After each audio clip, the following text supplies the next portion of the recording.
जय श्री बाबालाल दयाल जी। इस एपिसोड में जगदीश दास जी उस लड़के को कैसे जीवित करते हैं वो जानते हैं। जगदीश दास जी कहते हैं, अच्छा सदगुरु जी, आपकी आज्ञा अनुसार तथा आपकी कृपा से भगवान से प्रार्थना करता हूँ। तब बाबा जगदीश दास जी ने थोड़ा सा जल ले अपने हृदय में सदगुरु जी का चित्र अंकित करके उस मालिक से प्रार्थना करते हुए ओम तत्सत ब्रह्मा मंत्र पढ़कर उस मरे लड़के पर थोड़ा सा जल छिड़का। जल के पड़ते ही लड़का राम राम कहता उठ खड़ा हुआ। माता पिता अपने बेटे को जीवित पाकर सदगुरु तथा उनके शिष्य जगदीश दास जी की स्तुति करने लगे। महाराज जी, आपका यश तीनों लोक में प्रकट हो। हम जैसे व्यक्ति किस मुख से आपकी स्तुति कर सकते हैं।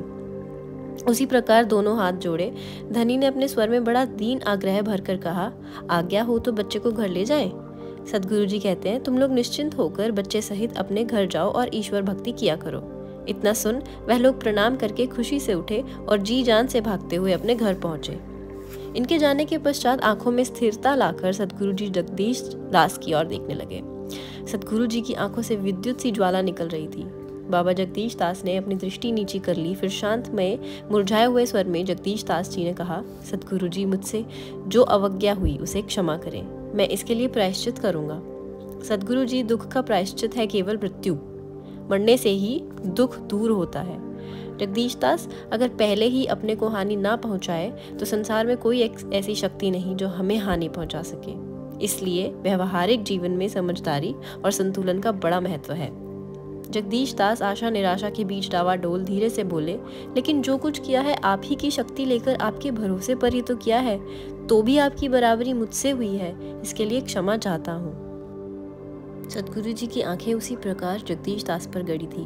कड़े स्वर में बोले, जगदीश दास इधर आओ। जगदीश दास के मुख पर एक ज्योति आई, परंतु लुप्त हो गई और घबराए हुए हृदय से सदगुरु के निकट आ गए। सदगुरु जी ने उन्हें सीने से लगाकर सारी शक्ति खींचकर छोड़ दिया। सदगुरु जी से बिछड़ते ही बाबा जगदीश दास का चेहरा सफेद पड़ गया, जैसे उनकी रगों का सारा लहू निचुड़ गया हो। अब जगदीश दास ने अनुमान लगा लिया कि अंतिम घड़ी आ गई है। वे सदगुरु जी की ओर स्नेह भरी दृष्टि से देखने लगे, जिसे देख सदगुरु बोले, जगदीश दास, मैं अच्छी तरह जानता हूँ तुम्हें मुझसे स्नेह है, क्योंकि आज सब लुटाकर भी मेरे हृदय को अपने कोमल हृदय में रखे लिए जा रहे हो। कोई भी प्रेम कभी घृणा की वस्तु नहीं हो सकता। फिर स्नेह जितना ही गुप्त और जितना ही एकांत का होता है उतना ही प्रबल हुआ करता है। बाबा जगदीश दास जी ने प्रेम से हंसते हुए कहा, मेरे लिए यही क्या कम खुशी की बात है कि आपके दर्शन करते ये शरीर छोड़ रहा हूँ।